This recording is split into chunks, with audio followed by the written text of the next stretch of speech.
Horas Salam, saudara-saudara yang terkasih di dalam Kristus Yesus. Kita akan mendengarkan firman Tuhan pada pagi hari ini sebelum kita melaksanakan seluruh aktivitas kita hari Selasa tanggal 8 Maret tahun 2022. Nah, firman Tuhan buat kita pada pagi hari ini tertulis dalam kitab Efesus pasal 5 ayat 2. Demikian firman Tuhan. Dan hiduplah di dalam kasih, sebagaimana Kristus Yesus juga telah mengasihi kamu dan telah menyerahkan dirinya untuk kita sebagai persembahan dan korban yang harum bagi Allah. Demikian firman Tuhan. Bapak Ibu jemaat yang terkasih dalam Kristus Yesus, tanggung jawab dari orang yang percaya yang telah disebutkan sebagai anak-anak terang, yaitu anak-anak yang telah ditebus dengan darah yang mahal, dengan darah Kristus, adalah hiduplah di dalam kasih. Artinya sebagai anak-anak terang, sesungguhnya kita tidak lagi sama dengan dunia ini. Kita hidupnya harus tampil beda. Bahwa ketika sebelum mengenal kasih karunia Allah, sebelum mengenal penebusan yang dilakukan oleh Kristus Yesus, kita masih hidup dalam kegelapan. Tetapi setelah Yesus mati, setelah Yesus menyerahkan dirinya untuk kita sebagai persembahan dan korban yang harum bagi Allah, sesungguhnya kita sudah menjadi anak-anak terang.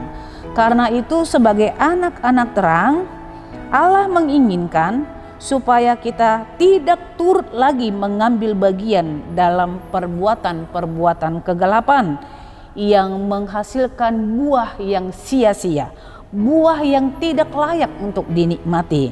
Tetapi sebaliknya melalui nats ini, firman Tuhan menginginkan hiduplah di dalam kasih. Hiduplah di dalam kasih. Kasih yang sudah ditunjukkan, yang sudah diberikan oleh Kristus kepada kita, yaitu kasih agape.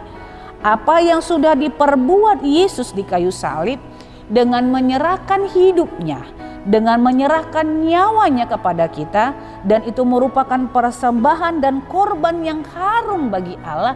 Demikianlah sesungguhnya hidup kita di tengah-tengah dunia ini. Kita harus menghasilkan buah-buah yang harum bagi Allah, menjauhkan tindak cemar, tindak percabulan, tindak perselisihan, dan harus mampu juga kita untuk boleh mengampuni. Jadi Allah menginginkan kasih itu, hidup di dalam kasih itu, dengan meneladani kasih yang sudah diberikan Kristus, kita juga harus mampu menerima segala kekurangan yang ada pada orang lain. Karena seperti itulah Yesus terhadap kita. Sesungguhnya kita yang harus tersalib di kayu salib, tapi Yesus menggantikan kita supaya kita boleh memperoleh keselamatan itu. Karena itu saudara-saudara yang terkasih, hiduplah di dalam kasih, karena ketika kita hidup di dalam kasih, ada banyak hal yang mampu kita perbuat, ada banyak hal yang mampu kita tutupi, dan ada banyak kebaikan Tuhan yang akan kita wujudkan. Tetap semangat menjalani kehidupan kita, tetap rajin memakai masker, rajin cuci tangan, dan tetap menjaga jarak, dan jangan lupa untuk vaksin. Tuhan Yesus memberkati. Amin, kita berdoa. Terima kasih buat cinta kasih yang telah Engkau berikan kepada kami ya Allah melalui kematian Tuhan Yesus di kayu salib. Dan itu merupakan persembahan yang harum, menjadi dupa yang harum untuk Tuhan. Demikianlah Tuhan menginginkan hidup kami, supaya kami sebagai anak-anak terang hidup di dalam kasih-Mu, dengan menjauhkan diri kami dari perbuatan-perbuatan yang mendukakan hati Allah, yang mencemarkan nama Tuhan.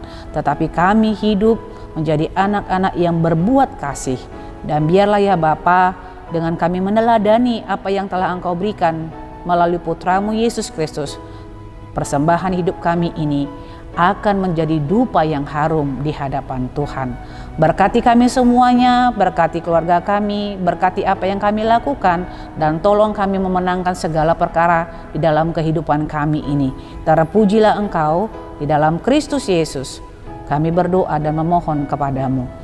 Anugerah Tuhan kita Yesus Kristus, kasih setia Allah Bapa, dan persekutuan Roh Kudus itulah menyertai hidupmu hari ini, besok, dan sampai selama-lamanya. Amin.